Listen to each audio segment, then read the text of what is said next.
ஓம் நாராயணः பரோ வ்யக்தாத் அண்டமவ்யக்தசம்பவம் அண்டஸ்யாந்தஸ்த்விமே லோகாः சப்தத்வீபா ச மேதினி.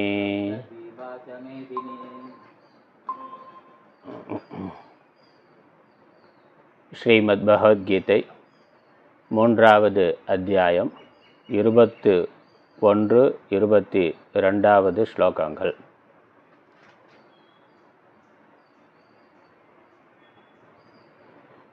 யத்யதாசரதி ஸ்ரேஷ்டः தத்ததேவேதரோ ஜனः சயத் பிரமாணம் குருதே லோகஸ்ததனு வர்த்ததே நமே பார்த்தாஸ்தி கர்த்தவ்யம் த்ரிஷு லோகேஷு கிஞ்சன நானவாப்தமவாப்தவ்யம் வர்த்தயேவ ச கர்மணி.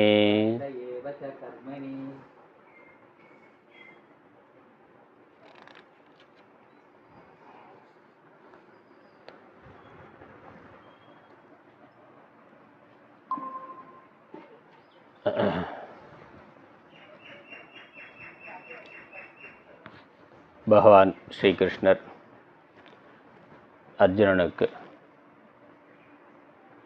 கர்மத்தை ஏன் யோகமாக செய்ய வேண்டும், கர்மத்தை துரத்தலை விட கர்மத்தை செய்வது யோகமாக செய்வது ஏன் மேலானது என்பதற்கான நியாயங்களை, காரணங்களை கூறி வருகின்றார். தகுதியில்லாத ஒருவன், அஞ்ஞானியான ஒருவன், பக்குவம் இல்லாத ஒருவன் கர்மத்தை துறப்பதை விட கர்மத்தை செய்வது மேலானது. அதே சமயம் அவன் முமுட்சுவாக பந்தத்திலிருந்து, கர்ம பந்தத்திலிருந்து விடுதலை அடைய வேண்டும் என்ற விருப்பமுடையவனாக இருந்தார். அந்த கர்மத்தை யோகமாக செய்ய வேண்டும். அது அவன் மோட்சத்தை அடைவதற்கான தகுதியை அவனுக்கு உண்டு பண்ணி கொடுக்கும். இதுதான் விஷயம். இதற்கான பல நியாயங்களை என அர்ஜுனன் கேட்டான். என்னை ஏன் கர்மத்தை விட ஞானம்தான் மேலானது என்றால், என்னை ஏன் கோரமான கர்மத்தில், பந்தத்தில் ஆழ்த்துகின்ற கர்மத்தில் என்னை ஏன் தூண்டுகிறீர்கள், அதைத்தான் நீ செய்ய வேண்டும் என்று ஏன் வலியுறுத்துகிறீர்கள் என்று கேட்டான். அதற்குத்தான் பகவான் இந்த கர்மயோகத்தை விவரித்து வருகின்றார். சித்த சுத்திக்காக ஒருவன் கர்மத்தை செய்ய வேண்டும், அல்லது சித்த சுத்தி இருக்கின்றது, ஞானம் சிரவணம் செய்து ஞானமும் இருக்கின்றது என்றாலும் இல்வாழ்க்கையில் இருக்கின்ற ஒருவன் தன்னை பின்பற்றுபவர்களுக்கு வழிகாட்டுவதற்காக கர்மத்தை செய்ய வேண்டும். அல்ல, ஞானம் ஞான நிஷ்டை இருந்து துறவரத்தில் இருந்தால் அங்கு கர்மம் கட்டாயம் அல்ல, அவன் செய்ய வேண்டிய அவசியம் எதுவும் இல்லை. அவனுக்கு தனிப்பட்ட முறையில் செய்ய வேண்டிய தேவை இல்லை.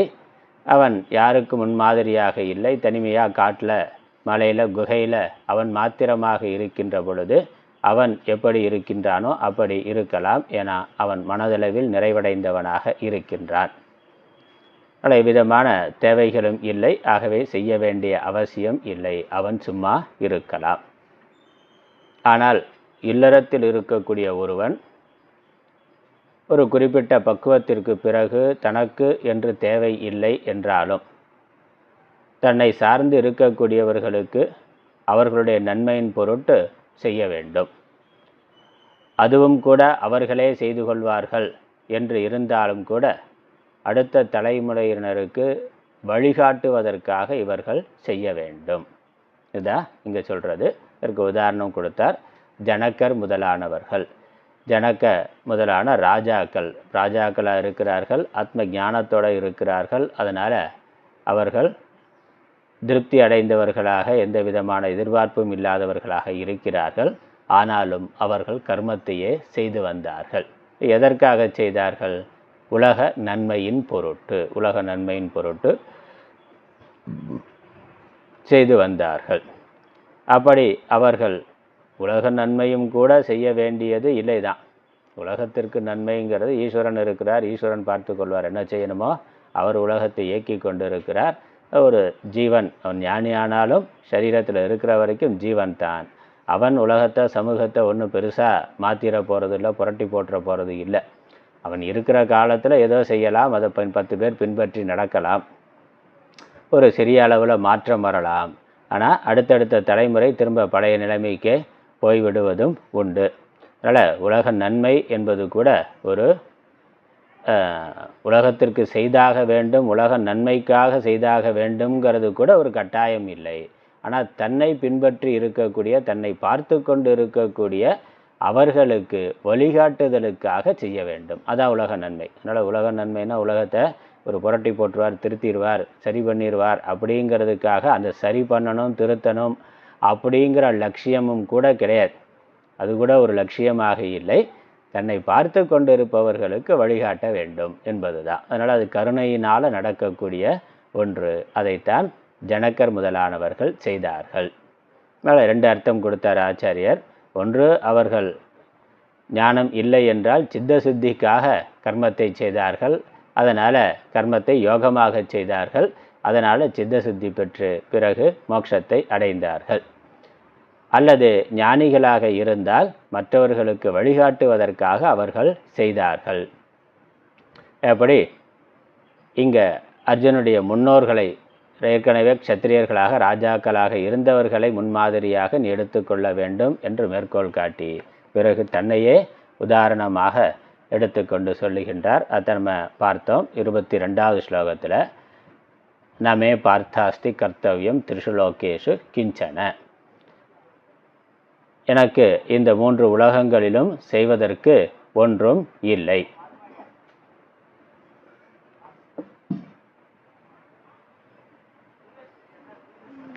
ஆனாலும் நான் செய்து கொண்டுதான் இருக்கின்றேன். எனக்கு இனிமேல் இது அடையாததாக ஒன்றும் இல்லை. அதனால் இதுவரைக்கும் அடையப்படாமல் இனிமேல் அடைய வேண்டியதாக ஒன்றும் இல்லை. அதனால் நான் பரிபூர்ண திருப்தனாக நிறைவடைந்தவனாக இருக்கிறேன். என்னிடத்தில் இல்லாதது ஒன்றும் இல்லை, நான் அடைய வேண்டியது என்று ஒன்றும் இல்லை. ஆனாலும் நான் செய்து கொண்டுதான் இருக்கின்றேன். ஏன் செய்து கொண்டிருக்கிறேன்? நான் செய்யாமல் விட்டால் என்ன ஆகும்?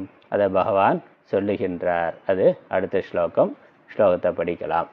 23, 22 வரைக்கும் பார்த்துட்டோம், பாஷ்யமும் பார்த்துட்டோம். 23வது ஸ்லோகம் பார்க்கணும்.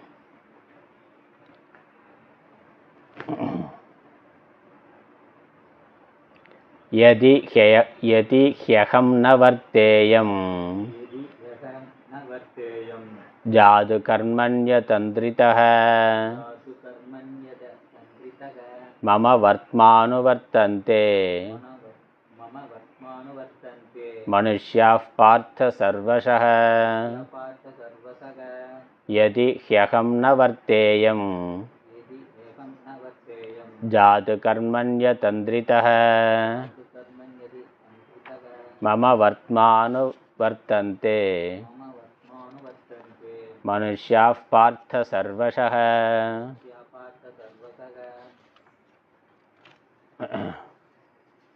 ஹே பார்த்த அர்ஜுனா, அகம் ஜாது அதந்திரிதः கர்மணி ந வர்த்தேயம் யதி மனுஷ்யாः சர்வசः மம வர்த்ம அனுவர்த்தந்தே ஹி. யதி அகம் ஜாது அதந்திரிதः, நான் கர்மாவை செய்யாமல் இருந்தால். எதனால் செய்யாமல் இருந்தால்? தந்திரம் அப்படின்னாக்கா சோம்பல் அப்படின்னு அர்த்தம். தந்திரம்னா அதந்திரம்னா சோம்பல், அஜாக்கிரதை, கவனக்குறைவு. அதனால் கர்மாவை செய்யாமல் இருந்தால். கர்மணி ந வர்த்தேயம், செய்யாமல் இருப்பேனே ஆனால், எதி அவ்வாறு நான் இருந்தேனே என்றால்.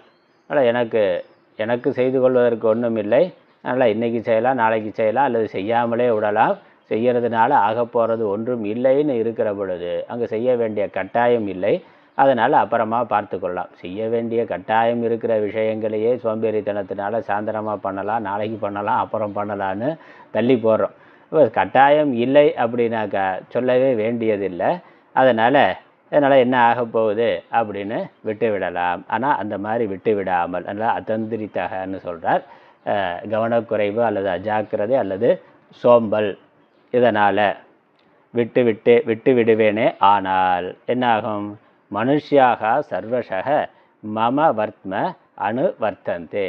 எல்லா மனிதர்களும் எல்லா விதத்திலும் என்னையே பின்பற்றுவார்கள் என கிருஷ்ணர் அப்படிங்கிறது அங்கே பலருக்கு முன்மாதிரியாக இருக்கக்கூடிய ஆளுமையாக இருக்கின்றது.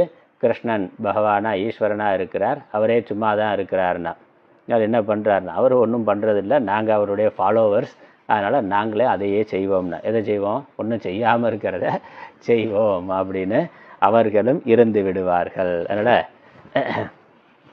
என்னுடைய மார்க்கத்தையே அவர்களும் அனுசரிப்பார்கள் அல்லவா. அதனால் அப்படி பகவான் செய்யாமல் விடுறதுனால பகவானுக்கு ஒன்றும் நஷ்டம் இல்லை, அவர் பூர்ணமாக இருக்கிறார். இந்த ஜீவர்கள் தன்னை சம்சாரிகளாக கருதி கொண்டிருக்கிறவர்கள், பசிதாகம் மற்ற சமூகம் அரசியல் நிலைகளால் பாதிக்கப்படக்கூடிய மனிதர்கள் செய்யாமல் விடுறதுனால, முக்கியமாக பக்தி உள்ளவர்கள் நல்லவர்கள் தங்களுடைய கடமையை செய்யாமல் விடுறதுனால சமூகத்திற்கு கேடானது வரும். அதனால் நான் நம்பிக்கை இல்லாதவன், பகவான் கிருஷ்ணர் அப்படிங்கிறது, கிருஷ்ணர் பகவான் என்பதோ அல்லது தர்ம விஷயத்திலேயோ நம்பிக்கை இல்லாதவர்கள் அதை பின்பற்ற போகிறதில்லை. அவர்கள் ஆசை ராகத்வேஷத்தினால் தீவிரமாக செயல்படுவார்கள். நாஸ்திகர்கள், கடவுள் நம்பிக்கை இல்லாதவர்கள், பகவத்கீதையை படிக்காதவன், படித்தாலும் அதில் நம்பிக்கை இல்லாதவன் கிருஷ்ணரை ஃபாலோ பண்ண போகிறது இல்லை. இப்போ கிருஷ்ணர் சொன்னால் செய்யாமல் இருந்தால் அதை பார்த்து அவனும் செய்யாமல் இருக்க போகிறது இல்லை. ஏன்னா அவனுக்கு ஆசாபாசங்கள் ராகத்வேஷங்கள் இருக்குது. அதனால் தீவிரமாக அவன் அதன் தூண்டுதலால் செயல்பட்டு கொண்டு இருப்பான். அவனுக்கு கிருஷ்ணர் சாஸ்திரத்திலே ஸ்ரத்தை இல்லைங்கிற பொழுது, கிருஷ்ணருடைய உபதேசத்திலே ஸ்ரத்தை இல்லை என்று இருக்கிறவன் இதெல்லாம் ஒன்றும் பார்க்க போகிறதே இல்லை. அவனுடைய மாடல் என்னவோ அந்த மாடல் படி அவன் செயல்பட்டு கொண்டு இருப்பான். ஆனால் ஸ்ரத்தையுள்ளவர்கள், சாஸ்திரத்தில் ஈஸ்வரனிடத்தில் நம்பிக்கை உள்ளவர்கள், பகவான் என்ன சொல்லியிருக்கிறாரோ எப்படி நடந்திருக்கிறாரோ அதை முன்மாதிரியாக கொண்டு நடப்பவர்கள். ராமர் அப்படித்தான் பார்க்கிறோம். அதுதான் பகவானே ராமாவதாரமாக வந்து அந்த தர்மத்தை நின்று தான் வாழ்ந்து காட்டினார். அப்போ ராமர் மாதிரி வாழணும்னு சொல்கிறதுக்கு ஒரு மாதிரி இருக்கணும்ல. இல்லைன்னா ஏதோ சினிமா நடிகர் மாதிரி வாழணும்னு எடுத்துக்கொள்வான், அதில் ஸ்ரத்தை இல்லைன்னா. அப்போ அந்த ஸ்ரத்தை இருக்கிறவர்களுக்கு ஒரு வழிகாட்டி வேண்டும், எப்படி இருக்கணுங்கிறத வெறும் உபதேசமாக மட்டும் இல்லாமல் அதை செய்தும் காட்டணும் என்பது தான் பகவானுடையது. அதனால் ஸ்ரத்தை இருக்கிறவர்கள், பகவானை பின்பற்றக்கூடியவர்கள், பகவான் சும்மா இருக்கிறார்னா நானும் சும்மா இருக்கலாமேன்னு அவர் இருந்து விடுவான். அப்படி நல்லவர்கள் அமைதியாக சமூகத்தில் இருந்தால், செய்ய வேண்டிய காரியத்தை செய்யாமல் விட்டுவிட்டால், சமூகம் அரசியல் இந்த பிரச்சனைகள் எல்லாம் அவர்கள் ஈடுபடாமல் நமக்கு என்னன்னு பேசாமல் கோயிலில் பஜனை பாடிட்டு இருந்துடலாம் அப்படின்னு இருந்து விட்டால் சமூகம் கெட்டவர்கள் கையில் போகும், தீயவர்களுடைய கூடாரமாக ஆகிவிடும். அப்படித்தான் பார்க்கிறோம். நல்லவர்களெல்லாம் எனக்கு என்ன, அல்லது ரொம்ப சாத்விகமான குணம் அப்படின்னு அகிம்சை, பொறுத்து கொள்ளுதல், சகிப்புத்தன்மை என்று தனக்கு தன்னுடைய மதம், தன்னுடைய கடவுள் என்ன இழிவுபடுத்தினாலும் அதை நான் தவமாக எடுத்துக்கொள்கிறேன்னு இருந்தான்னாக்கா அப்போ செய்கிறவன் அவன் செய்கிறத செய்து கொண்டு தான் இருப்பான். நாஸ்திகர்களுடைய கை மேலோங்கி இருக்கும், தீயவர்களுடைய கை மேலோங்கி இருக்கும். அவ்வளோ அரசு ராஜ்யம் நல்லவர்களுடைய கையில் இருக்கணும். அப்போ நல்லவர்கள் அதற்காக சில சமயங்களில் போராடித்தான் ஆக வேண்டும். போராடி தான் நல்லதை செய்வதற்கும் கூட போராட வேண்டும். அந்த போராடுற குணமானது இருக்க வேண்டும். அதீதமான ஆன்மீகத்தில் போய், பக்தியில் போய் குடும்பம், குழந்தைகள், சமூகம், அரசியல் இந்த சிந்தனைலாம் இல்லாமல் போய்விட்டால், பெரும்பாலானவர்கள் நல்லவர்கள் அதில் அக்கறை காட்டாமல் இருந்தால் அதுவே ஒரு சமூகத்திற்கு கேடாக ஆகின்றது. அப்படித்தான் நம்ம அந்நியர்கள் நம்ம நாட்டுக்கு வர்றதுக்கு நம்ம இதெல்லாம் இந்த மாதிரியான ஒரு நெகட்டிவான எதிர்மறையான வேதாந்த சிந்தனை கூட ஒரு விதமான காரணமாக இருந்திருக்கு. ராமன் ஆண்டா என்ன, ராவணன் ஆண்டா என்னன்னா, யாரோ ஆண்டா நமக்கு கஞ்சி கிடைச்சா போதும், நமக்கு பஜனை இருக்குது, கோயில் குளம் இருக்குது, யாரோ என்னமோ பண்ணிட்டு போகிறான் அப்படிங்கிற எண்ணம் வந்து பெரும்பாலானவர்கள்ட்ட இருந்தது. அதனால் அவன் எத்தனை முறை வேணாலும் கோயிலை வந்து கொள்ளையடிச்சிட்டு போனாலும் திரும்ப நாங்கள் கோயிலை கட்டிக்கிட்டு இருப்போம்னா, இப்போ கொள்ளையடிச்சிட்டு போகிறவனை தடுத்து நிறுத்துறதுக்கு எடுத்து போராட்டம் பண்ணலை. அவன் கொள்ளையடிச்சிட்டு போனால் என்ன, திரும்ப நாங்கள் கட்டுறதை கட்டுவோம்னு சொல்லி இவர்கள் இருந்ததனுடைய விளைவு நம்ம பார்த்து கொண்டு இருக்கிறோம். அதெல்லாம் வேதாந்தத்தை, தத்துவத்தை, ஆன்மீகத்தை தவறாக புரிந்து கொண்டதனுடைய விளைவு. அதனால் க்ஷத்திரியர்கள் க்ஷத்திரிய தர்மத்தை கடைபிடிக்கணும். அவன் சாது மாதிரி இருக்கக்கூடாது. சாதுவாக இருக்கணும்னா சன்னியாசியாக போயிடணும். இல்லறத்தில் இருந்து கொண்டு அப்படி இருக்கக்கூடாது. அதனால் க்ஷத்திரியர்கள் க்ஷத்திரிய தர்மத்தை கடைபிடிக்கணும், வைஷ்யர்கள் வைஷ்யர தர்மத்தை கடைபிடிக்கணும், வியாபாரம் முதலானவைகளை செய்யணும். அதற்கு நடுவில் பக்தி, ஆன்மீகம், ஜபம், தியானம் பண்ணுறது பண்ணலாம். ஆனால் தொழிலை விட்டுட்டு பண்ணுறது என்பது ஏற்புடையது அல்ல. அவரவர்கள் அதை ஸ்வதர்மம்னு நல்லா வலியுறுத்தி சொல்கிறார். அவரவர்கள் அவரவருடைய கடமையை செய்யணும். அதை பக்தி ஸ்ரத்தையோடு செய்ய வேண்டும். பக்திக்கும் ஆன்மீகத்திற்கும் தனியாக நேரம் கொடுக்கணும். அதே சமயம் தொழிலை விட்டுட்டு பண்ணுறதுங்கிறது கூடாது. தொழிலை விட்டுட்டு பண்ணுறதுன்னா சன்னியாசியாக வந்துடணும். அதுதான் பகவான் சொல்கிறார். அதனால் அப்படி போனால், அதனால் பகவான் அப்படி அப்படி இருக்கக்கூடாதுங்கிறதுனால தான் அவரே சம்சாரியாக இருந்து வாழ்ந்து காட்டுகின்றார். அதனால் நான் என்னுடைய கடமையை செய்யவில்லை என்றால் என்னை பின்பற்றக்கூடியவர்களும் அவ்வாறே செய்யாமல் விட்டு விடுவார்கள். அப்படி விட்டு விட்டால் என்ன தோஷம் வரும், என்ன பிரச்சனை வரும், அதை அடுத்த ஸ்லோகத்தில் பகவானே சொல்கிறார். என்னுடைய 23வது ஸ்லோகத்தோட பாஷ்யத்தை பார்த்துருவோம். ரொம்ப சுருக்கமான பாஷ்யம் தான். ஏன்னா ஸ்லோகம்லாம் ரொம்ப எளிமையானதாக இருக்குது. இதுக்கு ரொம்ப விளக்கம்லாம் கொடுக்க வேண்டியது இல்லை. அதனால் ஆச்சாரியர் பெரிதாக விளக்கம் கொடுக்கலை. நாம் நம்ம சுற்றி இப்போ இருக்கக்கூடிய அரசியல் சமூக சூழ்நிலையை யோசித்து பார்க்கணுங்கிறதுக்காக நாம் விளக்கம் கொடுக்குறோமே ஒழிய ஆச்சாரியர் ரொம்ப சுருக்கமாக சொல்லிட்டு போயிட்டார். யதிஹி புனக அகம் ந வர்த்தேயம் ஜாத்து கதாச்சித் கர்மணி அதந்திரிதः அனலசः சன் மம ஸ்ரேஷ்டஸ்ய சதः வர்த்ம மார்க்கம் அனுவர்த்தந்தே மனுஷ்யாः ஹே பார்த்த சர்வசः சர்வப்ரகாரைஹி. யதி, யதினா யதிக்கு ஒன்றும் இல்லை, செய்தே ஆனால். ஹி, யதி ஹி. புனக அப்படின்னு அர்த்தம். புனகனா மேலும். இதனால் ஏற்கனவே காரணங்கள் சொன்னார். ஜனகர் முதலானவர்கள் உதாரணமாக மேற்கோள் காட்டினார். இப்போ தன்னையே மேற்கோள் காட்டி இருக்கின்றார். அப்புறம் தன்னை நான் ஏன் இப்படி இருக்கிறேங்கிறதுக்கான காரணத்தை மேலும் சொல்லுகின்றார். அதனால் புனகங்கிறது மீண்டும், மேலும் என்ற அர்த்தம். அகம் ந வர்த்தேயம் ஜாத்துனா கதாச்சித்துனா ஒரு பொழுது, ஒரு பொழுதும் நான் செயல்படாமல் இருந்தால் கர்மணி, எதில், கர்மாவில். எதனால், அதந்திரிதகனா அனலசக. அதனால் அலசகனா சோம்பல் என்பது அர்த்தம். சோம்பல், மடி. அதனால் சோம்பல் உடையவனாக இருந்து ஏன் செய்ய வேண்டும், செய்யறதுனால என்ன ஆக போகுது அப்படின்னு நினச்சி தானே பல சமயங்களில் நம்ம சும்மா இருந்துடுறோம். அதுவாக நடக்கும், நாம் செஞ்சு என்ன, நாம் செய்யலைன்னா யாராவது செய்வாங்க, அது பாட்டுக்கு நடக்கட்டுமே அப்படின்னு இருக்கிறோம். அதனால் அதுதான் சோம்பலுக்கான காரணம் அது. அப்படி அதனால்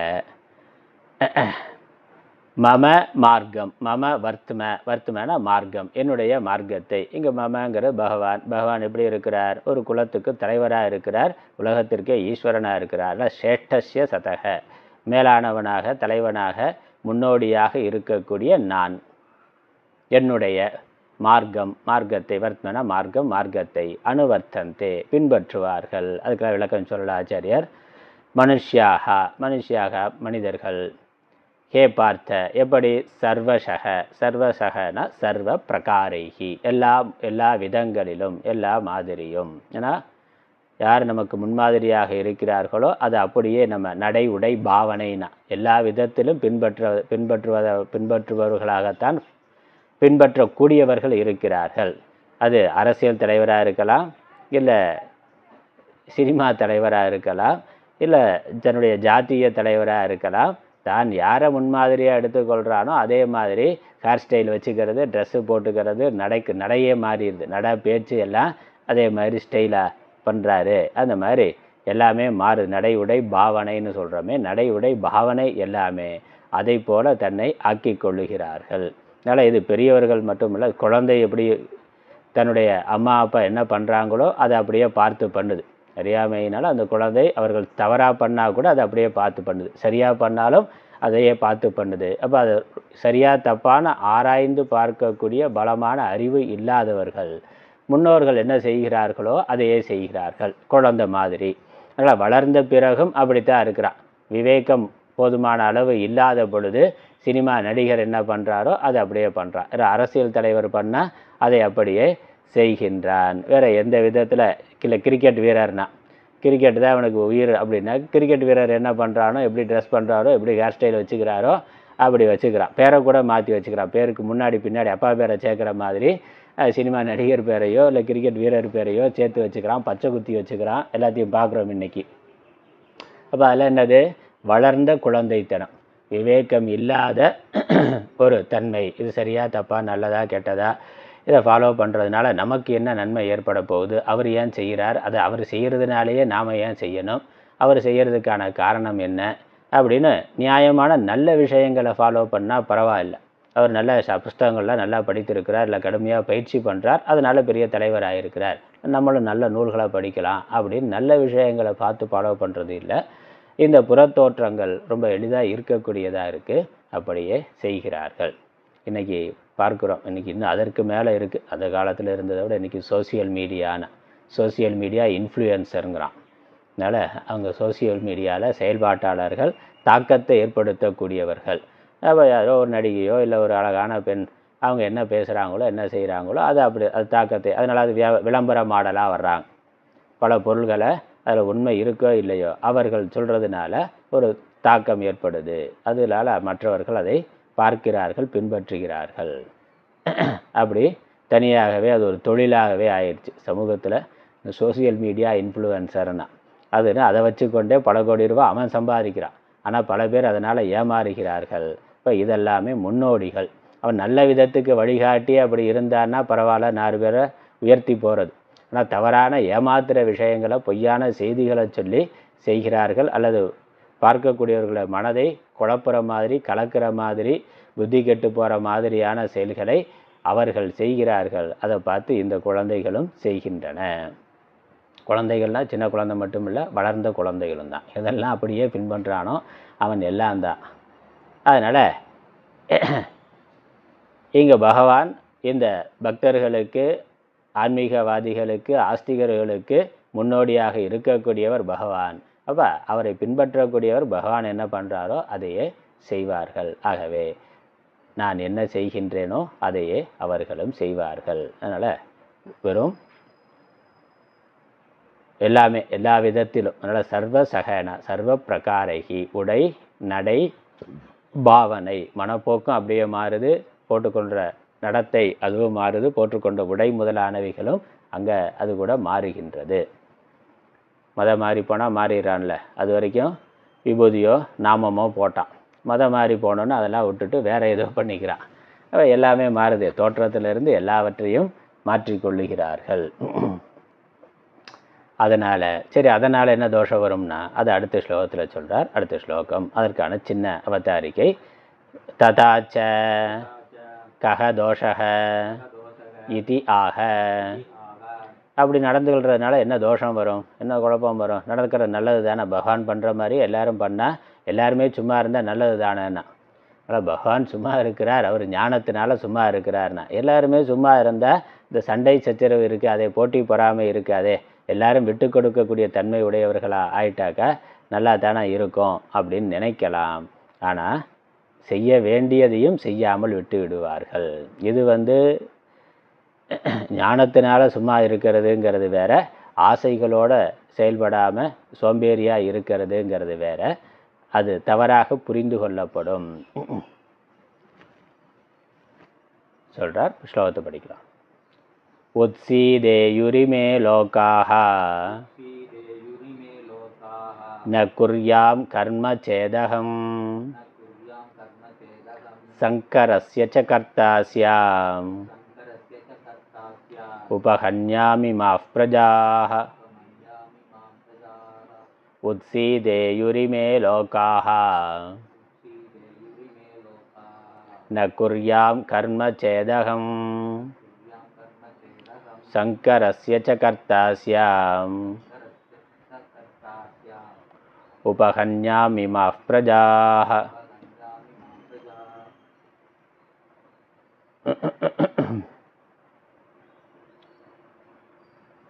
உத்சீதேயுः.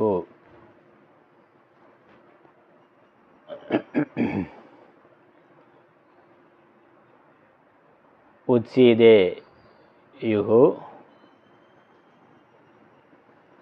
இமே லோகாः ந இமாக லோகாः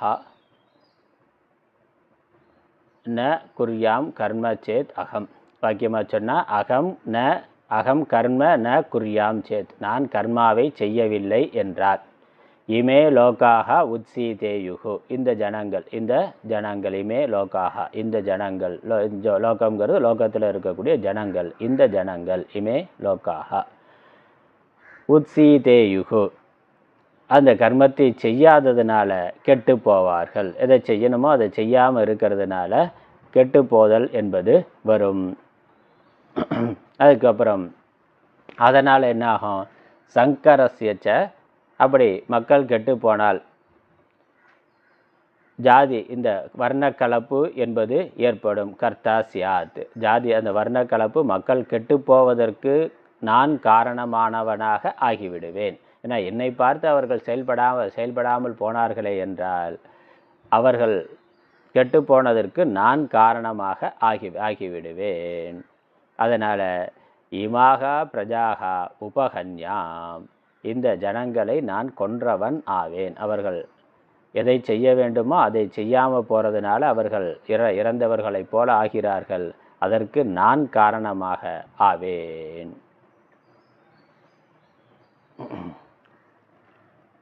பாஷ்யம் படிக்கலாம். ஆச்சாரியர் விளக்கம் கொடுக்கிறார்.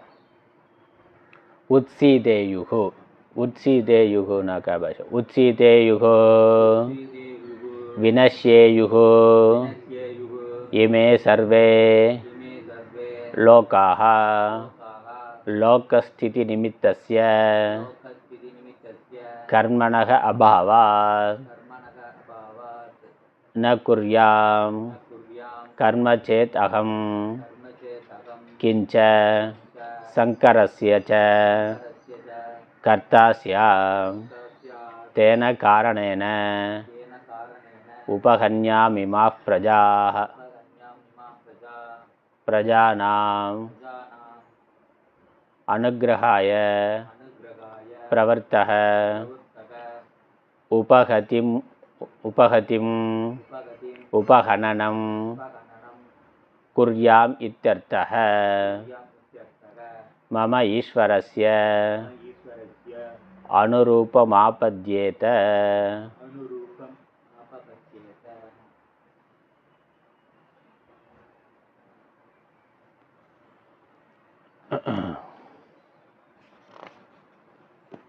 உத்சீதேயுகு, உத்சீதேயுகுனா என்னது? வினஷ்யேயுகு, வினஷ்யேயுகுனா அழிந்து போகும்.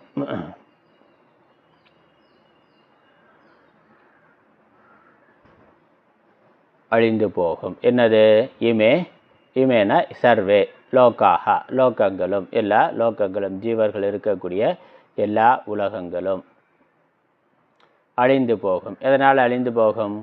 லோகஸ்திதி நிமித்தஸ்ய கர்மணக அபாவாத், உலகம் நிலை பெறுவதற்கான கர்மங்கள் இல்லாமல் போனதினால். பகவான் தான் சம்ரக்ஷணம் பண்ணுறவர். மகாவிஷ்ணு அவர் தான் உலகத்தை ரட்சித்து கொண்டிருப்பவர், காத்து கொண்டிருப்பவர். அவரே வேலை செய்யாமல் இருந்தாக்கா இந்த பிரஜைகள் எப்படி வேலையை செய்வார்கள்? அவன் விட்டுட்டு பஜனை பாடிக்கொண்டு இருந்தால் யார் விவசாயம் பண்ணுறது, யார் தொழில் நடத்துறது, யார் ஆடை உற்பத்தி பண்ணுறது, மற்ற என்னெல்லாம் அடிப்படை தேவைகள் இருக்கோ அந்த வேலைகளை அவரவர்கள் செய்யணும் தானே. அது செய்யாமல் விட்டால் செயல் இல்லாததுனால உற்பத்தி இல்லை, உணவு முதலானவைகள் இல்லை, அதனால் அழிந்து போகும். அப்போ உணவு போதுமான அளவு உற்பத்தி பண்ணப்படலைன்னா பஞ்சம் வரும். மற்ற அடிப்படை தேவைகள் போதுமான அளவு மக்களுக்கு கிடைக்கலைன்னா, உற்பத்தி செய்யப்படவில்லை என்றால் பற்றாக்குறை வரும். அதனால் கொலை, கொள்ளை, திருட்டு போன்றவை ஏற்படும். அதனால் லோகஸ்திதி நிமித்தசிய உலகம் நிலை பெறுவதற்கு காரணமான கர்மங்கள் இல்லாமல் போவதால் ந குர்யாம் கர்ம சேத்தகம், நான் கர்மத்தை செய்யவில்லை என்றால் உலகம் நிலை பெறுவதற்கான கர்மங்கள் இல்லாமல் போவதால் இந்த மக்கள் எல்லாரும் கர்மத்தை விட்டு விடுவார்கள், அதனால் அழிவு என்பது ஏற்படும்.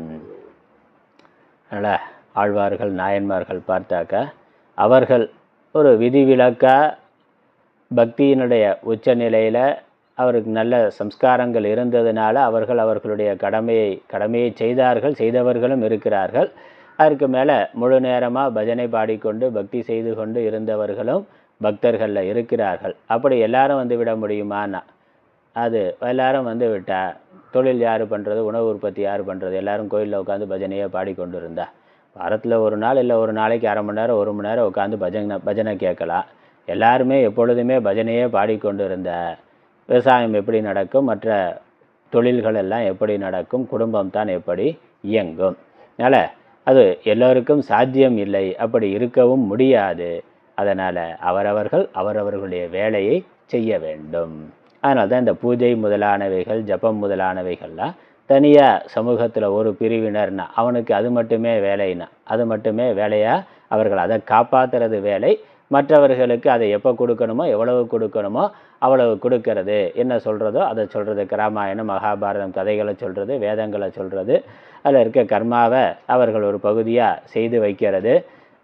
இப்படி ஜபம் தியானம் இதெல்லாம் சொல்லி கொடுக்கறது என்று முழு நேரமாக அவர்கள் சமூகத்தில் ஒரு பிரிவினருக்கு மற்ற வேலைகள் இல்லாமல் மற்ற தொழில்கள் இல்லாமல் இந்த ஞானம் சார்ந்த விஷயங்கள் ஜபம் தியானம் உலக நன்மைக்காக என்ன செய்யணுமோ அதை சமஷ்டியாக செய்கிறதுனா, கோயிலில் ஒருத்தர் காலையிலேருந்து சாயந்தரம் வரைக்கும் 5 காலம் 6 காலம் பகவானுக்கு பூஜை பண்ணி கொண்டே இருக்கிறார், அங்கே உட்காந்து அவர் ஜபம் பண்ணி கொண்டே இருக்கிறார், வேறு எந்த வேலையும் செய்கிறது இல்லை. ஜபம் பண்ணுறது, பூஜை பண்ணுறது, அபிஷேகம் பண்ணுறது, இல்லை தியானம் பண்ணுறது, இப்படி முழு நேரமாக அவர்கள் அதை செய்கிறார்கள். மற்றவர்கள் அவரவருடைய கடமையை செய்து, இப்போ அவர்கள் கோயிலில் செய்யக்கூடியவர்கள் யாருக்காக செய்கிறார்கள், அவர்களுடைய நன்மைக்காக மட்டுமில்லை, உலக நன்மையின் பொருட்டு பிரார்த்தமாக அதனால தான் பூஜை பண்ணுகிறார்கள். எல்லாருமே ஆத்மார்த்தமாக பூஜை பண்ணுறது அப்படின்னு அதிலேயே முழு நேரம் இருந்தால் சமூக இயக்கம்ங்கிறது நடக்காது. அதனால் பரார்த்த பூஜைன்னு அதனால தான் சாஸ்திரம் சொல்லி இருக்கு. அந்த பூஜையை செய்வதற்குனே ஒரு தனியாக ஒரு பிரிவு, வேற எந்த வேலையும் செய்யாமல் அவர்களுக்கு அது மட்டுமே வேலையாக கொடுக்கப்பட்டது. அப்போ மற்றவர்கள் அவரவர்களுடைய வேலையை செய்கிறார்கள். அதுதான் இது வந்து ஒரு சமூக இயக்கத்துக்கு. அதனால் இந்த வர்ண தர்மம் ஆசிரம தர்மங்கிறது ரொம்ப முக்கியமானதாக இருக்குது. இப்போ குடும்பத்திலேயே அம்மா இருக்காங்க அப்பா இருக்காங்கன்னா அங்கே தர்மம் இருக்குது. குடும்பம் வீடு அப்படிங்கிறத வீட்டை கூட்டி பெருக்கி சமையல் பண்ணுறது, துணி துவைக்கிறது, மற்ற இந்த வீடு சம்பந்தமான வேலைகளை செய்கிறதுக்குன்னு முழு நேரமாக அம்மா இருக்காங்க. வீட்டில் ஒரு பெண் இருந்து அதை செய்யணும். அப்படி செய்கிற பொழுது வீடு சுத்தமாக இருக்குது, அது அதனுடைய இடத்துல இருக்குது, உணவு முதலானவைகள் நல்லா ஆகுது. 2 பேரும் வேலைக்கு போக ஆரம்பித்தா வீட்டு வேலையை செய்கிறதுக்கு ஆள் இல்லை, அதுக்கு வேலைக்கு ஒரு ஆளை போட வேண்டி இருக்குது, இல்லை சமைக்கிறதுக்கு கூட நேரம் இல்லை, ஆன்லைனில் சமையல் பண்ணி அங்கே ஆர்டர் பண்ணி வாங்குனாக்க அதெல்லாம் பெரிய சமூக கேடு தான். அப்போ வீடுனா வீட்டில் அவருக்கு சம்பளம் இல்லைனாலும் வீட்டை பார்த்துக்கிறது தான் அவங்களுக்கு வேலை. எப்படி அலுவலகத்தில் போய் அவர் வந்து உழைக்கிறாரோ அதே மாதிரி வீட்டில் இருந்து இரவு பகலாக உழைத்து கொண்டு இருக்கிறார்கள் பெண்கள். இப்போ அவர்களுக்கு வேலை என்னது, அவர்களுடைய தர்மம் அந்த இல்லத்தை இல்லமாக வைத்திருத்தல். இல்லற தர்மம், கணவன் தர்மத்தை கடைபிடிக்கிறதுக்கு சக தர்மினியா தர்ம பத்தினியாக இருந்து சகாயம் பண்ணுறதே அவர்களுக்கு வேலையாக சொல்லி இருந்தது. அவர்களும் வேலைக்கு போகிறேன்னு சொன்னால் வீடு ஒழுங்காக இருக்காது. இல்லை கணவன் வந்து நான் ஏன் வேலைக்கு போகணும், நான் வீட்டில் இருக்கிறேன், நானும் வீட்டில் இருந்து இதெல்லாம் பண்ணி கொண்டு சும்மா இருக்கிறேனே அப்படின்னு இருந்தானாக்கா வருமானம் வராது.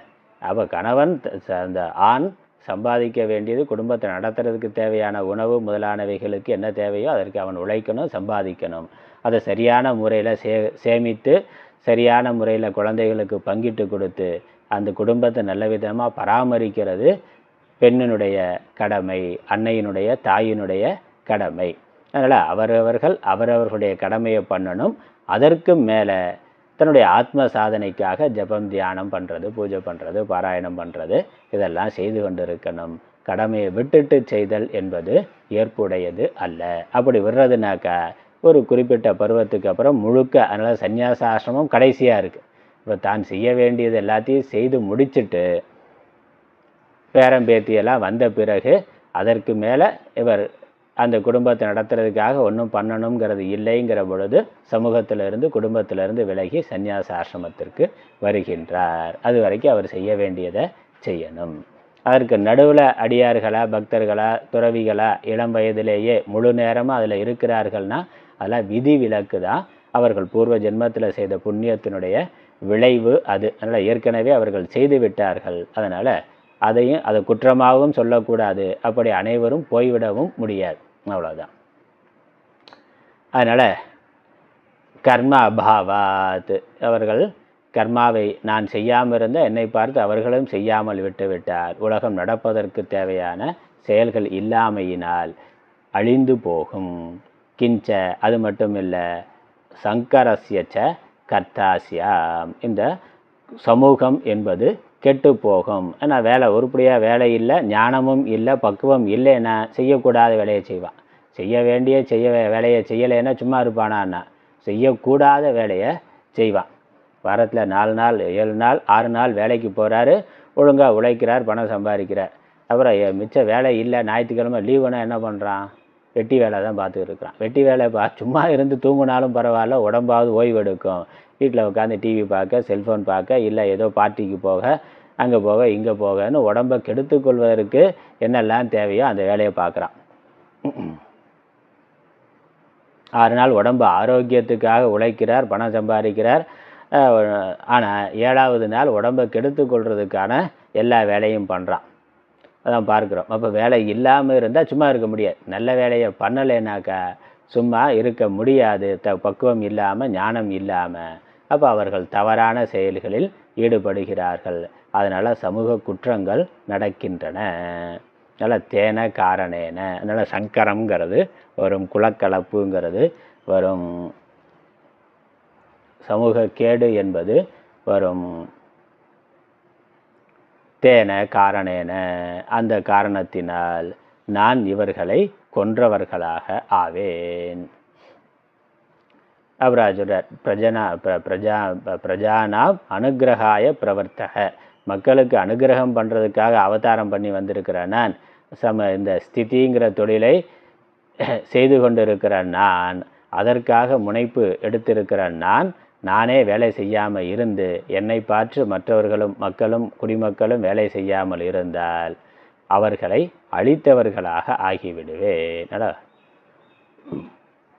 உபகரணம் குர்யாம் இத்தியர்த்தக, அதனால் என்னுடைய வேலையை அவர்களை காப்பாற்றுறது தான். நான் வேலை செய்யாமல் விட்டேனாக்கா அவனா அழிந்து போய்விடுவான். இப்போ காப்பாற்ற வந்த நானே இவர்களுடைய அழிவுக்கு காரணம் ஆனவனாக ஆகிவிடுவேன். அதனால் நான் என் வேலையை ஒழுங்காக பண்ணுறேன், அதே மாதிரி நீ உன்னுடைய வேலையை ஒழுங்காக செய்வாயாக அப்படிங்கிறது. அதனால் மம ஈஸ்வரஸ்ய, இது எனக்கு ஈஸ்வரனான எனக்கு பொருத்தமானது அல்ல. இப்போ பகவான் அனுகிரகம் பண்ணுறதுக்காக நான் அவதாரம் பண்ணியிருக்கிற நான் வேலையை செய்யாமல் விடுறதுனால இந்த மக்களுடைய அழிவுக்கு நானே காரணமாக ஆகிவிடுவேன். அப்போ ஈஸ்வரன் என்று சொல்லிக்கொள்வது எனக்கு பொருத்தம் இல்லாததாக ஆகிவிடும்.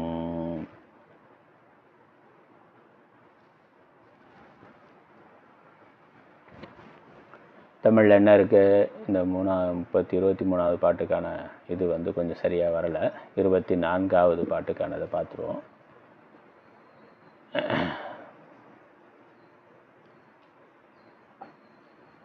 அவ்வாறு இருந்தால் வரும் கெடுதி என்ன என்பது கூறுகிறார். யான் கர்மத்தை செய்யாவிடில் இந்த உலகங்கள் அழிந்து போகும், ஜாதி கலப்புக்கு காரணமும் ஆவேன், இந்த பிராணிகளை கெடுத்தவன் ஆவேன். அதனால் இவர் க்ஷத்திரிய வர்ணத்தில் அவதாரம் பண்ணியிருக்கிறார், க்ஷத்திரிய தர்மத்தை கடைபிடிக்கிறார். ஆனால் அசுரர்களை யாரெல்லாம் கெட்டவர்களோ அவர்களை கொல்ற வேலையை செய்கின்றார். அந்த வேலையை இவர் செய்யாமல் விட்டுருந்தார், அவதாரம் பண்ணி இந்த தர்ம விரோதமாக இருப்பவர்களை அழிக்காமல் பகவான் விட்டுவிட்டால் என்னாகும்? அவர்களுடைய கை ஓங்கி இருக்கும், சமூகத்தில் தர்மமானது இல்லாமல் போய்விடும். ஏன்னா அதர்மவான்கள் ஆட்சியில் இருந்தால் அவர்கள் அதிகாரம் மேலோங்கினதாக இருந்தால் தர்மத்தை மக்கள் கடைபிடிக்க மாட்டார்கள், அவனுக்கு வசதியாக தர்மத்தை மாற்றிக்கொள்வான். அதனால் ஜாதி கலப்புக்கு என்னெல்லாம் நியாயம் பண்ணலாமோ அப்படி தான் பார்க்குறோம். இன்றைக்கி இதெல்லாம் நம்ம விரிவாக சொல்ல வேண்டியதில்லை. அந்த அசுர லோகம் எப்படி இருக்குன்னா நம்ம லோகம் எப்படி இருக்கோ அப்படித்தான் இருக்குது. கடவுள் நம்பிக்கை இல்லாதவன் நாஸ்திகர்கள் ஆட்சி பண்ண எப்படி சமூகம் கெட்டு போய் கொண்டிருக்கிறதுன்னு பார்க்குறோம். ஒரு பக்கம் கஞ்சா முதலான போதைப் பொருள்களால் படிக்கக்கூடிய மாணவர்கள்லேருந்து கெட்டு போய் கொண்டு இருக்கிறார்கள். அப்புறம் இந்த சோசியல் மீடியா அதில் எவ்விதமான கட்டுப்பாடும் இல்லைங்கிறதுனால கட்டுப்பாடெல்லாம் மூட நம்பிக்கை, கற்பாவது மண்ணாவது அப்படியெல்லாம் பிரச்சாரம் பண்ணதோட விளைவு இன்றைக்கு பள்ளி கல்லூரி மாணவ மாணவிகளே திருமணத்திற்கு முன்னாடியே பல விதத்தில் கெட்டுப்போதல் என்பது நடக்கின்றது. பலவிதமான பாலியல் குற்றங்கள், பாலியல் வன்கொடுமைகள் நடக்குது. அதில் வெளியே தெரிகிறது குறைவு, வெளியே வராமல் இருக்கிறது தான் மிகுதியாக இருக்கின்றது. அதெல்லாம் பார்த்து கொண்டு இருக்கிறோம். ஏன்னா தர்மமானது சொல்லப்படவில்லை, ஆட்சியாளர்கள் தர்மத்தை அறிந்தவர்களாக இல்லை.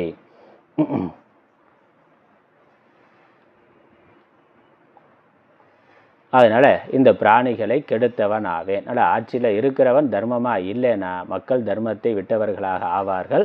அந்த பாப்பம் மக்கள் தர்ம விரோதமாக போனால் அதனால் என்ன பாப்பம் வருமோ, என்ன சமூக குற்றங்கள் வருமோ, அந்த பாப்பம் எல்லாம் அரசனுக்குத்தான் போகும், ராஜாவுக்கு தான் அந்த பாப்பங்கள்லாம் வந்து சேரும். ஏன்னா அவனுடைய தர்மத்தை கடைபிடிக்காததுனால தான், தவறு செய்பவர்களை முறையாக தண்டிக்காமல் போனதுனால தான் மற்றவர்கள் நல்லவர்களுக்கு துன்பம் வந்திருக்கு. அதனால் அந்த பாப்பம் அரசர்களை சென்று சேரும். அதனால் கெடுத்தவன் ஆவே.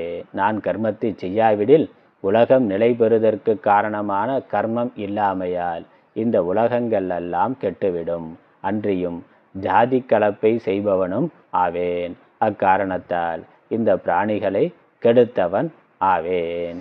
பிராணிகளை அனுகிரகிக்க புகுந்த யான் அவைகட்கு கெடுதி செய்வேன் என்பது ஈஸ்வரனான எனக்கு தகாததாகும்.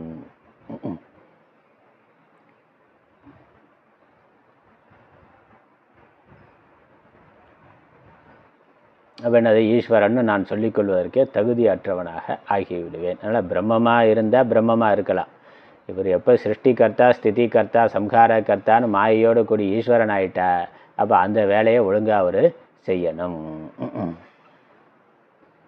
அடுத்த பாடல், அடுத்த ஸ்லோகம், அதற்கு ஒரு அவதாரிக்கை.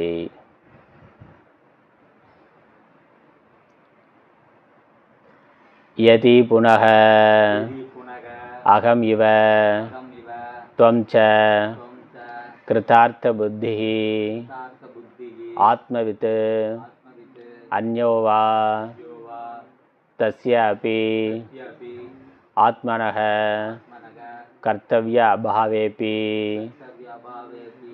பரானுகிரக இவ பரானுகிரக ஏவ கர்த்தவ்ய இதி ஆக.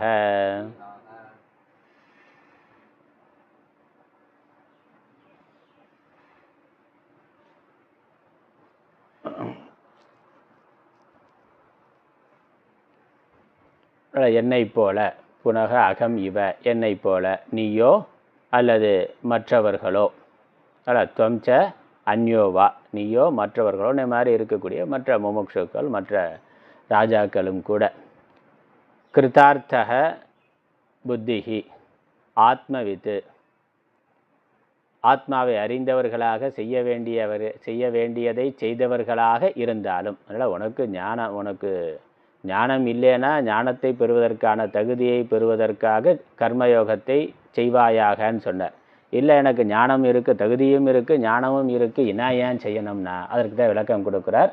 ஜனகர் முதலானவர்கள் செய்தார்கள், நானும் செய்து கொண்டு இருக்கிறேன். நீ உன்னை ஞானி, ஆத்மாவை அறிந்தவன், செய்ய வேண்டியதை செய்து முடித்தவன் என்று நீ உன்னை கருதினாலும், நீயோ உன்னை போன்ற மற்றவர்களோ யாராயிருந்தாலும், இல்லத்தில் இருக்கக்கூடியவர்கள், இல்லறத்தில் இருப்பவர்கள் யாராக இருந்தாலும், ஆத்ம ஞானிகளாக ஆகிவிட்டாலும், தனக்கென்று செய்வதற்கு ஒன்றும் இல்லை என்று ஆகிவிட்டாலும்,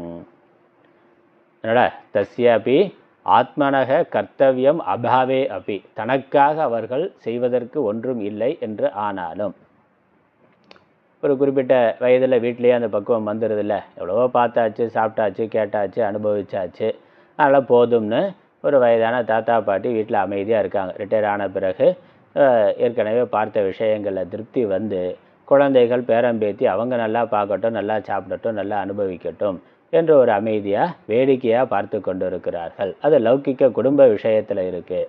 அதே மாதிரி மனதிலையும் ஆத்ம விஷயத்திலையும் தனக்குன்னு இனிமேல் ஒன்றும் செய்வதற்கு ஒன்றும் இல்லை என்று ஆகிவிட்டாலும் கூட பர அனுக்கிரக ஏவ மற்றவர்களுக்கு அருள் புரிவதற்காக அப்படின்னா கருணையுடன் மற்றவர்களுக்கு அவர்கள் மேலே இருக்கக்கூடிய அன்புனால் அவர்களுக்கு நல்ல வழி காட்ட வேண்டும் என்பதற்காக செய்ய வேண்டும். கர்த்தவிய ஏவ கர்த்தவியக இதி ஆக செய்ய வேண்டும் என்பதாக.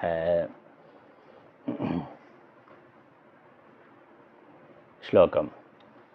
சக்தா கர்மண்ய வித்வாம்சः யதா குர்வந்தி பாரத குர்யாத் வித்வாம் ததா சக்தः சிகீர்ஷுர் லோக சங்கிரகம். சக்தா கர்மண்ய வித்வாம்சः யதா குர்வந்தி பாரத குர்யாத் வித்வாம்ஸ்ததா சக்தः சிகீர்ஷுர் லோக சங்கிரகம்.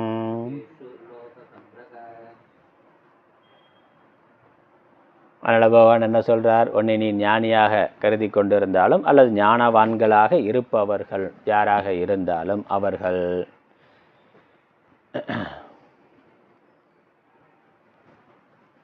ஹே பாரத அவித்வாம்சக வித்வத்துவம் இல்லாதவர்கள், ஆத்ம ஞானம் இல்லாதவர்கள். கர்மணி சக்தாக யதா கர்மத்தில் ஈடுபாடு உடையவர்களாக பற்று கொண்டவர்களாக எப்படி இருக்கிறார்களோ, ஆத்மா பூர்ணமானது, ஏக்கமானது, எதையும் செய்வதும் இல்லை, செய்விப்பதும் இல்லை, செய்ய வேண்டிய தேவையும் இல்லை, நான் ஆனந்த ஸ்வரூபம் என்று அறிந்து கொண்டவர்கள் அவர்கள். அறிந்து கொண்டவர்கள் என்ன பண்ணணும்? அறியாதவர்கள் எப்படி கர்மத்தில் பற்று கொண்டவர்களாக, ஆத்ம ஞானம் இல்லாதவர்கள் நான் கர்த்தா, நான் போக்தா, நான் இதெல்லாம் செய்யணும், எனக்கு இந்த பலன்களெல்லாம் வேண்டும் என்று எண்ணம் உடையவர்கள் அந்த பலன்களை விரும்பி அதை அடைவதற்காக எவ்வளவு ஈடுபாட்டோட கர்மாவை செய்கிறார்களோ. அவித்வாம்சக கர்மணி சக்தக ஞானம் இல்லாதவர்களாக, ஷரீர அபிமானம் கொண்டவர்களாக, ஷரீரமே நான், ஷரீர சுகமே என்னுடைய சுகம் என்று யார் கருதுகிறார்களோ அவர்கள் கர்மாவில் எவ்வளவு பற்று கொண்டவர்களாக, ஈடுபாடு கொண்டவர்களாக இருக்கிறார்களோ. யதா குர்வந்தி ததா அப்படியே ஞானம் உள்ளவர்களும் கூட அசக்தக அதே கர்மாவை பலனில் இச்சை இல்லாதவர்களாக, பலனில் இச்சை இருக்கிறவன் எப்படி கர்மா பண்ணுறானோ அதே மாதிரியான உத்வேகத்தோடு வேகத்தோடு பலனில் பற்று இல்லாதவர்களும் செய்ய வேண்டும், கர்மாவை செய்ய வேண்டும். எதற்காக செய்யணும்? உலக நன்மையின் பொருட்டு. அதனால் லோக சங்கிரகம் சிக்கீர்ஷுகு உலக நன்மையின் பொருட்டு, உலகத்திற்கு ஜனங்களுக்கு, லோகம்ங்கிறது உலகத்தில் இருக்கக்கூடிய மக்களுக்கு நன்மையை செய்வதன் பொருட்டு, நன்மையை ஏற்படுத்துவதற்காக பிறரை ஈடேற்றுதலையே செய்ய வேண்டும் என்று கூறுகின்றார். நீயாவது அல்லது இந்த முகவரை பார்த்தோம்னாக்கா இந்த ஸ்லோகத்துக்கு ஞானியின் கர்மத்திற்கும் அஞ்ஞானியின் கர்மத்திற்கும் உள்ள வேறுபாடு. நீயாவது அல்லது வேறொருவனாவது என்னைப் போல ஆத்மாவை அறிந்தவனாகவும் தனக்கு புருஷார்த்தங்கள் கோடி விட்டது என்று புத்தியை உடையவனுமாகவும் இருந்தால் அவனுக்கும் தான் செய்ய வேண்டியது ஒன்றும் இல்லாமல் இருந்தாலும் அவனும் பிறரை ஈடேற்றுதலையே செய்ய வேண்டும் என்று கூறுகிறார். என்ன அர்த்தம்? ஸ்லோகார்த்தம். பாரத எப்படி அஞ்ஞானிகள் கர்மத்தில் பற்றுடையவராய் கர்மத்தை செய்கிறார்களோ அப்படியே ஞானிகள் கர்மத்தில் பற்றில்லாதவராய் உலகத்தை காக்க விரும்பி கர்மத்தை செய்ய வேண்டும். லோக நன்மையின் பொருட்டுங்கிறது உலகத்தை காப்பாற்றும் பொருட்டு, தன்னை சார்ந்திருப்பவர்களை காக்கும் பொருட்டு, அவர்களுக்கு நல் வழிகாட்டுதலை செய்ய வேண்டும் என்பதற்காக. பாஷ்யம். சக்தாக கர்மணி அஸ்ய கர்மணக பலம் மம பவிஷ்யதி இதி கேச்சித் அவித்வாம்சக யதா குர்வந்தி பாரத குர்யாத் வித்வான் ஆத்மவித் ததா அசக்தக சன் தத்வத் கிமர்த்தம் கரோதி இதி தச்ருணு சிகீர்ஷுः கர்த்தும் இச்சுः லோகசங்கிரகம். சக்தாக கர்மணி, கர்மாவில் பற்று கொண்டவர்கள். எப்படி? அஸ்ய கர்மணக பலம் மம பவிஷ்யதி, இந்த கர்மாவினுடைய பலனானது எனக்கு கிடைக்க வேண்டும். இது கேச்சித்து அவித்வாம்சக, அப்படி யார் நினைக்கிறானோ அவன் தான் அவித்வான். அதனால் அவித்வான்னா விவேகம் இல்லாதவன், முட்டாள், மூடன் அப்படிங்கிற அர்த்தம் அல்ல. எனக்கு இந்த கர்மாவினுடைய பலன் வேண்டும் என்று எவன் எதிர்பார்க்கிறானோ, நினைக்கின்றானோ அவன்தான் அவித்வான். ஏன்னா ஆத்ம ஞானம் இல்லாதவன் அர்த்தம். அதனால் லௌகிக உலக ஞானம் நல்லா இருக்கலாம், நிறைய பிஹெச்டி பண்ணியிருக்கலாம், நிறைய புத்திசாலியாக சாமர்த்தியம் உடையவனாக இருக்கலாம், பெரிய பெரிய பிஸ்னஸ் பண்ணக்கூடிய அளவுக்கு புத்தி சாதுரியம் உடையவனாக இருக்கலாம், புதிய கண்டுபிடிப்புகளை பண்ணுற அளவுக்கு விஞ்ஞான புத்தி உடையவனாக இருக்கலாம். அது விஷயமல்ல.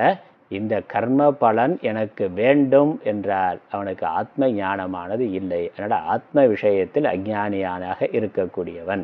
இது வந்தால் தான் இந்த கர்மாவை நான் செய்கின்றேன், இதனுடைய பலன் எனக்கு கிடைத்தால்தான் நிறைவு, நிம்மதி என்று நான் சந்தோஷமாக இருக்க முடியும். அது இல்லைன்னா எனக்கு சுகம் இல்லை என்று எவன் கருதுகிறானோ அவன்தான் அவித்வான், ஞானம் இல்லாதவன், அவன்தான் விவேகம் இல்லை. அப்போ ஆத்மா அனாத்ம விவேகம் இல்லாதவன். லௌகிக விவேகம் நல்லா இருக்கலாம், ஆனால் ஆத்மா அனாத்ம விவேகம் இல்லாதவன் இப்படி நினைக்கிறான், இதை செய்கிறதுனால தான் எனக்கு நன்மைன்னு. என்ன செய்தாலும் அதனுடைய நன்மை சரீரத்துக்கு தான் வரப்போகுது, ஆத்மாவுக்கு இல்லை.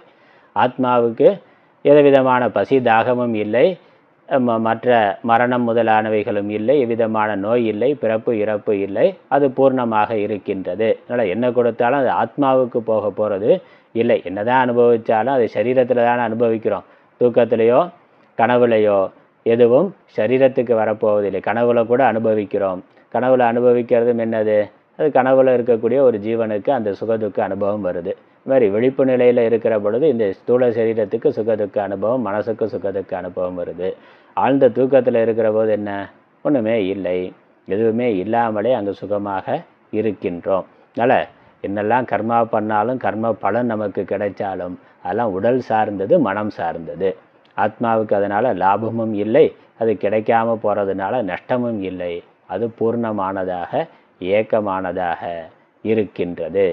இந்த ஞானம் இல்லாமல் சரீரத்தை மையமாக கொண்டு, உலக வாழ்க்கையை மையமாக கொண்டு, உலக சுகங்களை மையமாக கொண்டு யார் கர்மாவை செய்கின்றானோ, இந்த கர்ம பலன் எனக்கு வேண்டும், இது இருந்தால்தான் எனக்கு மகிழ்ச்சி, நிம்மதி, இது இல்லை என்றால் துக்கம், ஐயோ நான் செத்தேன், அழிந்தேன் அப்படின்லாம் நினைக்கிறான்ல.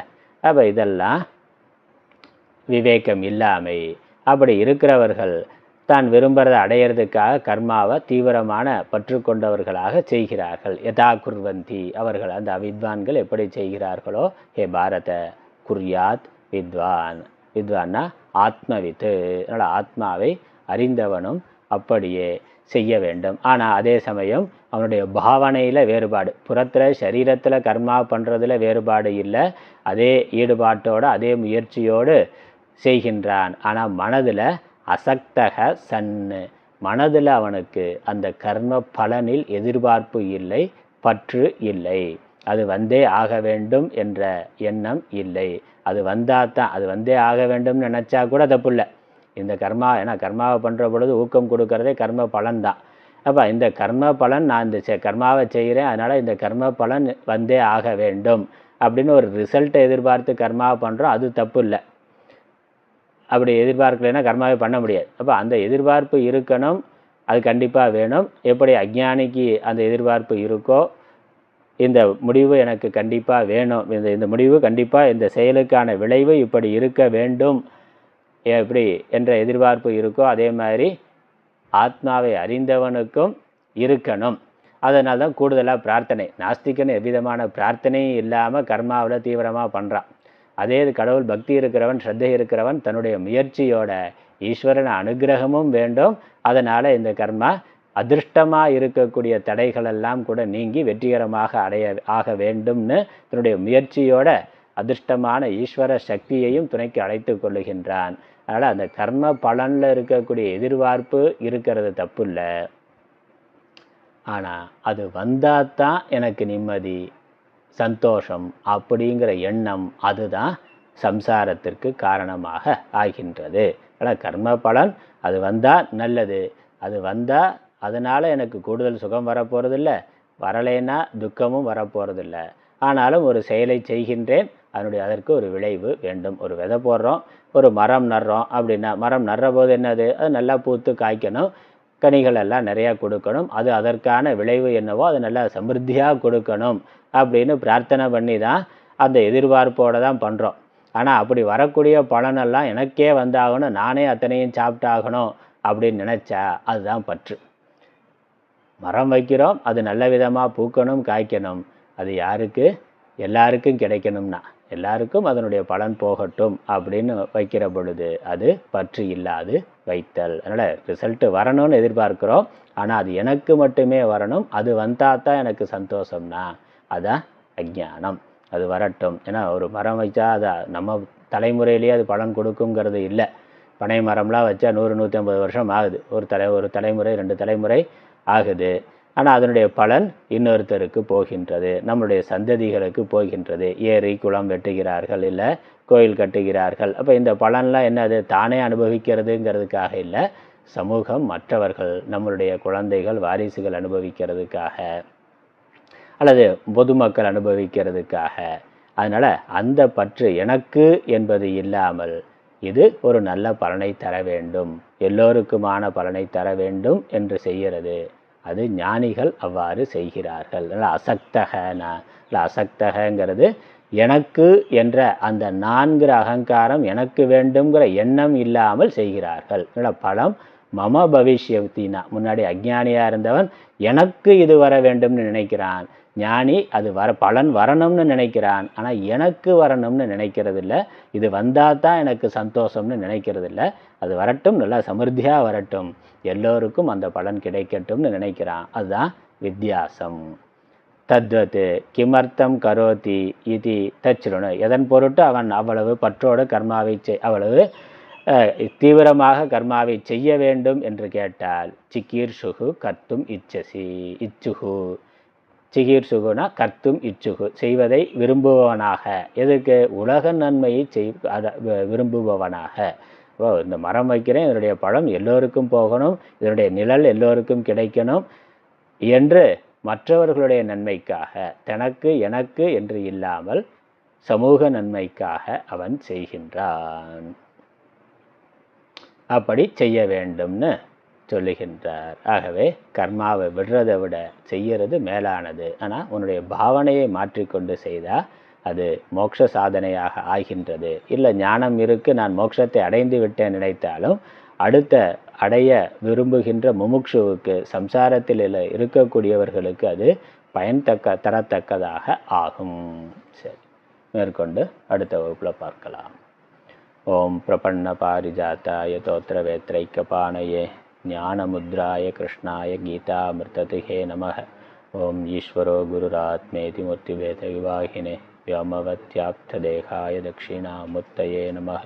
ओम पूर्णमदः पूर्णमिदं पूर्णात् पूर्णमुदच्यते पूर्णस्य पूर्णमादाय पूर्णमेवावशिष्यते. ओम शांति शांति शांति. हरि ओम.